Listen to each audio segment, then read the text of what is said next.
Welcome back.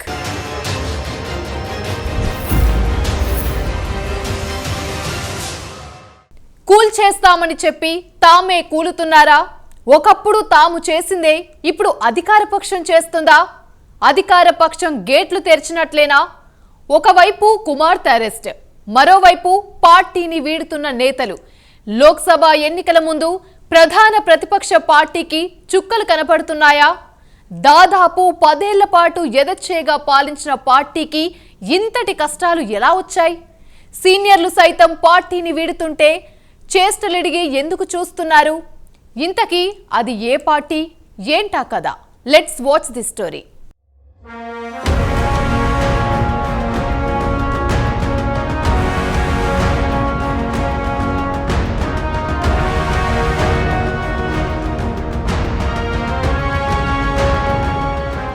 నూరు గొడ్లను తిన్న రాబందు ఒక గాలివానకు కొట్టుకుపోయినట్లు తెలంగాణలో బీఆర్ఎస్ ప్రస్తుత పరిస్థితి తయారైంది.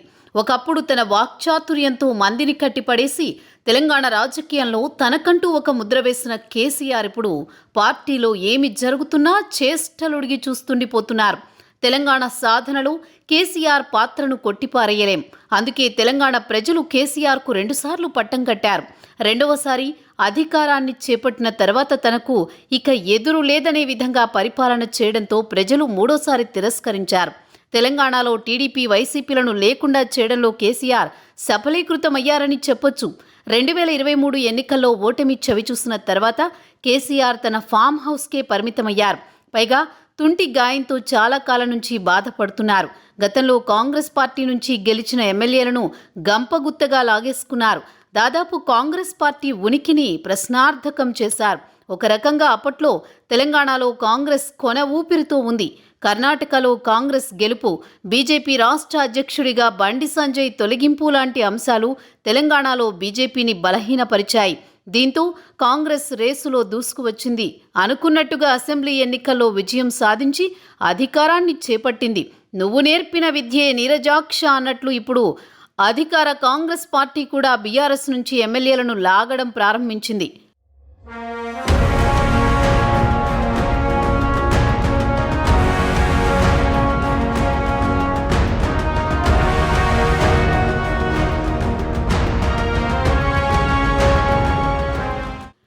ఒకవైపు ఢిల్లీ లిక్కర్ స్కామ్లో కుమార్తె కవితను ఈడీ అరెస్ట్ చేయడం, ఇంకోవైపు పార్టీ నుంచి ఎమ్మెల్యేలు వలసబాటా పట్టడంతో కేసీఆర్ పరిస్థితి అగమ్యగోచరంగా మారిందని విశ్లేషకులు చెబుతున్నారు. ఒక్క ఓటమితోనే ఇంతలా అయిపోవాలా అంటూ కామెంట్లు వస్తున్నాయి. తాజా అసెంబ్లీ ఎన్నికల్లో ఓటమిని అస్సలు ఊహించని కేసీఆర్ ఒక్కసారిగా కంగు తిన్నారు. గతంలో ఉద్యమ కాలంలో ఎన్నో ఆటుపోట్లను ఎదుర్కొన్న కేసీఆర్ అసెంబ్లీ ఎన్నికల్లో ఓటమిని తట్టుకోలేకపోతున్నారని తెలుస్తోంది. అధికారం పోయిన తర్వాత 2 బహిరంగ సభలు నిర్వహించినప్పటికీ కేసీఆర్లో మునుపటి ఉత్సాహం కనబడడం లేదు. బీఆర్ఎస్ శాసనసభాపక్ష నేతగా ఎన్నుకున్నప్పటికీ ఒక్కసారి కూడా అసెంబ్లీ గడప తొక్కలేదు. తెలంగాణ అంటే కేసీఆర్, కేసీఆర్ అంటే తెలంగాణ అన్న విధంగా ప్రచారం కొనసాగింది. అధికారంలో ఉన్నప్పుడు ప్రతిపక్షాలను తన వాగ్ధాటితో తనదైన శైలితో చీల్చి చెండాడిన కేసీఆర్ రేవంత్ రెడ్డి ముఖ్యమంత్రి అయిన తర్వాత కుదేలయ్యారని రాజకీయ పరిశీలకులు చెబుతున్నారు. తన పాలనలో జరిగిన అవకతవకలపై రేవంత్ ప్రభుత్వం విచారణ జరుపుతుండడం, మేడిగడ్డ కుంగుబాటు లాంటి అంశాలు కూడా కేసీఆర్ను ఇబ్బంది పెడుతున్నాయి.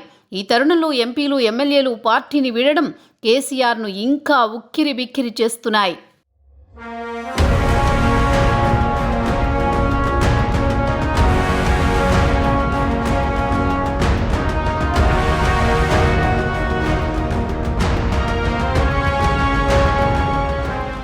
రేవంత్ ప్రభుత్వం త్వరలోనే కూలుతుందని కేసీఆర్తో సహా బీజేపీ సీనియర్ నేత, రాజ్యసభ సభ్యుడు కె లక్ష్మణ్ కామెంట్లు చేయడంతో జాగ్రత్త పడ్డ కాంగ్రెస్ బీఆర్ఎస్ నుంచి ఆపరేషన్ ఆకర్ష్ మొదలుపెట్టింది. గతంలో కొంతమంది ఎమ్మెల్యేలు సీఎం రేవంత్ రెడ్డిని కలిసినా కాంగ్రెస్ పార్టీ తీర్థం పుచ్చుకోలేదు. తాము మర్యాదపూర్వకంగా కలిశామని చెప్పారు.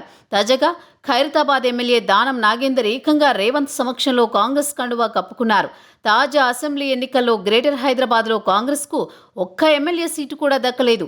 రాబోయే లోక్సభ ఎన్నికల్లో, తర్వాత వచ్చే గ్రేటర్ మున్సిపల్ కార్పొరేషన్ ఎన్నికల్లో పార్టీ సత్తా చాటాలంటే స్థానికంగా ఎమ్మెల్యేలు, నాయకుల అవసరం ఎంతైనా ఉంది. దీంతో కాంగ్రెస్ పార్టీ ముందుగా గ్రేటర్ బీఆర్ఎస్ పై కన్నేసింది.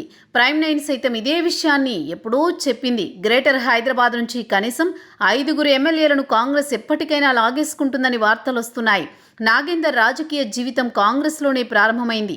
వైఎస్ కాలంలో గ్రేటర్ హైదరాబాద్లో నాగేందర్ ఒక వెలుగు వెలిగారు. ఇప్పటికే బీఆర్ఎస్ సిట్టింగ్ ఎంపీలు కొంతమంది బీజేపీలోకి, మరికొంతమంది కాంగ్రెస్లోకి దూకేశారు. లోక్సభ ఎన్నికలలోపు ఇంకా వలసలుండే అవకాశం ఉందని రాజకీయ పరిశీలకులు చెబుతున్నారు.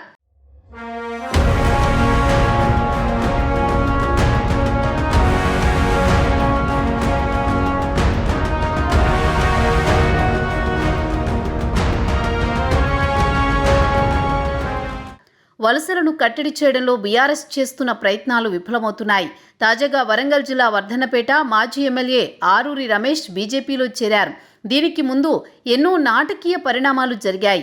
పార్టీ మారవద్దని ఆరూరి రమేష్ను కేసీఆర్ దగ్గరకు తీసుకొచ్చి మాట్లాడించారు. అయినా మరుసటి రోజు ఆరూరి రమేష్ బీజేపీ కండువా కప్పుకున్నారు. ప్రస్తుతం బీఆర్ఎస్ తరపున లోక్సభకు పోటీ చేసే అభ్యర్థులు కరువయ్యారు. ఉద్యమ పార్టీ నుంచి ఫక్తు రాజకీయ పార్టీగా మారి 2 సార్లు అధికారంలోకి వచ్చిన బీఆర్ఎస్లో ఇప్పుడు పార్టీ కోసం గట్టిగా నిలబడే నాయకులు లేకుండా పోయారు. కవిత అరెస్టు సమయంలో కొంతమంది నేతలు కవిత నివాసానికి వెళ్లి ధైర్యం చెప్పినా 2వ రోజు నుంచి ఎవరి పనిలో వాళ్లు ఉన్నారు. ఏదో నామమాత్రంగా నిరసనలు తెలిపారు. కేటీఆర్, హరీష్ రావులే ఢిల్లీ సైతం వెళ్లి వ్యవహారాలు చక్కబెడుతున్నారు. దీనిపై కూడా కేసీఆర్ ఇప్పటి వరకు స్పందించలేదు. కన్న కూతురు అరెస్ట్ అయినా ఇంతవరకు కేసీఆర్ స్పందించకపోవడం సర్వత్రా ఆశ్చర్యానికి గురి చేస్తోంది. గతంలో తాను చేసిన పనులే ఇప్పుడు తనని వెంటాడుతున్నాయని విశ్లేషకులు చెబుతున్నారు. తాజాగా బీఆర్ఎస్కు కొంత ఊరట కలిగించే అంశం బీఎస్పీ రాష్ట్ర అధ్యక్షుడు మాజీ ఐపీఎస్ అధికారి ఆర్ ప్రవీణ్ కుమార్ బీఎస్పీకి రాజీనామా చేసి బీఆర్ఎస్లో చేరడం. ఇది మినహా 2023 ఎన్నికల తర్వాత బీఆర్ఎస్ మెరుగుపడిన అంశం ఒక్కటి కూడా లేదని చెప్పొచ్చు.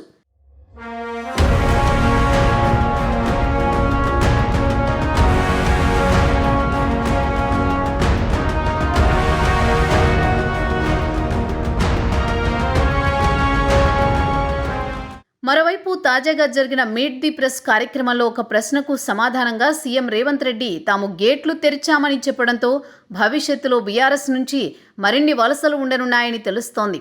ఓటుకు నోటు కేసులో ఆనాడు రేవంత్ రెడ్డిని ఎన్నో విధాలుగా వేధించారు. ఇప్పుడు దానిని మదిలో పెట్టుకున్న రేవంత్ బీఆర్ఎస్ పార్టీని ముప్పు తిప్పలు పెట్టనున్నట్టు ఆ పార్టీ వర్గాలంటున్నాయి. అదేవిధంగా కాంగ్రెస్ పార్టీలో సైతం మునుపెన్నడూ లేని విధంగా ఐక్యతారాగం ఆలపిస్తున్నారు నేతలు. రేవంత్ రెడ్డి నాయకత్వాన్ని తీవ్రంగా విభేదించిన కోమటిరెడ్డి బ్రదర్స్ ఇప్పుడు సైలెంట్ అయ్యారు. ఉత్తమ్ కుమార్ రెడ్డికి మంత్రి పదవి దక్కడంతో ప్రస్తుతానికి తన పని తాను చేసుకుంటున్నారు. మరో ముఖ్య నేత తూర్పు జగ్గారెడ్డి కూడా తాజా అసెంబ్లీ ఎన్నికల్లో ఓటమి చెందడంతో చేసేదేమీ లేక రేవంత్ రెడ్డికి జై కొడుతున్నారు. ఈ క్రమంలో రేవంత్ రెడ్డి స్వేచ్ఛగా నిర్ణయాలు తీసుకుంటున్నారు. తాజాగా పార్టీ అగ్రనేత సోనియా గాంధీని సైతం కలిసి వలసల విషయం చర్చించినట్టు సమాచారం. అధిష్టానం గ్రీన్ సిగ్నల్ ఇచ్చిన తర్వాతే రేవంత్ గేట్లు ఓపెన్ చేసినట్టు తెలుస్తోంది.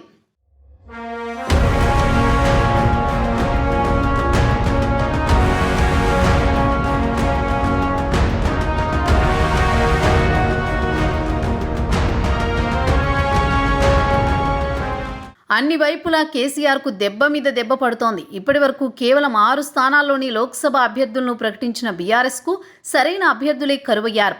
సిట్టింగ్ ఎంపీలు 9 మందిలో 5 పార్టీని వీడారు. మిగిలిన 4 ఎంపీలలో మెదక్ ఎంపీ కొత్త ప్రభాకర్ రెడ్డి ఎమ్మెల్యేగా ఎన్నికయ్యారు. మిగిలిన 3 సిట్టింగ్లలో ఖమ్మం నుంచి నామా నాగేశ్వరరావు, మహబూబాబాద్ నుంచి మాలోత్ కవిత, మహబూబ్ నగర్ నుంచి మన్నే శ్రీనివాసరెడ్డిలకు తిరిగి టికెట్లు కేటాయించారు. ఈలోపు కేసీఆర్ కుమార్తె ఎమ్మెల్సీ కవిత అరెస్ట్ అవ్వడం పార్టీకి అసనిపాతంగా మారింది. ఇప్పుడు ఎమ్మెల్యేల జంపింగులు పార్టీని అతలాకుతలం చేస్తున్నాయి. కాంగ్రెస్ పార్టీకి బొటాబొటీ మెజారిటీ ఉండడం కూడా వలసలను ప్రోత్సహించడానికి ఒక కారణంగా చెప్పొచ్చు. అధికారం సుస్థిరంగా ఉండాలంటే కనీసం 10 మంది ఎమ్మెల్యేలు కాంగ్రెస్కు అవసరం. దీంతో లోక్సభ ఎన్నికలకు ముందే కొంతమందిని లాగేయాలని చూస్తోంది. గ్రేటర్ హైదరాబాద్లోనూ ఉన్న బీఆర్ఎస్ ఎమ్మెల్యేలలో కొంతమంది టీడీపీలో ఉన్నప్పుడు రేవంత్ రెడ్డికి సన్నిహితంగా ఉన్నవాళ్లే. అరికెపూడి గాంధీ, మాగంటి గోపీనాథ్, కూన వివేకానంద గౌడ్, మాధవరం కృష్ణారావు, ప్రకాష్ గౌడ్లు రేవంత్కు బాగా తెలిసిన వాళ్లే. ఎల్బీ నగర్ ఎమ్మెల్యే సుధీర్ రెడ్డి గతంలో కాంగ్రెస్ నుంచి వచ్చిన వారే. చూడాలి మరి తెలంగాణ రాజకీయాలు ఏ విధంగా మారతాయో రాబోయే రోజుల్లో.